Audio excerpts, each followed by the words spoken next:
difficult exercise because sometimes we don't have that available hip extension. So doing it on a large exercise ball can be a fun variation to play with because essentially my back is against the stability ball, so it's harder for me to arch through it, and I have that kind of feedback.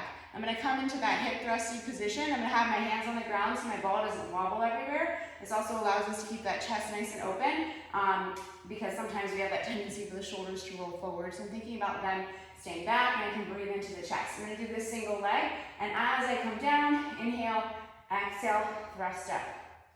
I'm going to think about driving through that big toe bound as I kind of push my body up, pushing through that big toe. Inhale down, exhale up.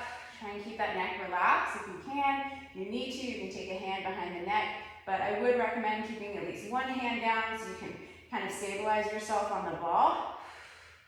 And this kind of allows us to move through that range of hip extension without overly arching through the low back because you have that kind of feedback from the large exercise ball. You're going to feel a lot of high hamstring, the hamstring near the butt. And if you have a little bit more hip extension to get that glute on board, I recommend pushing through that big toe mound because that's really where you're going to get that glute. Inhale down, exhale, push through. So this is your exercise ball hip thrust single leg. We can obviously do this double leg as well and just put both feet down as I thrust up. I find it, you probably don't need the hand support if you're doing double leg. Push through the big toe mound, come up, your hands support the head if you need to.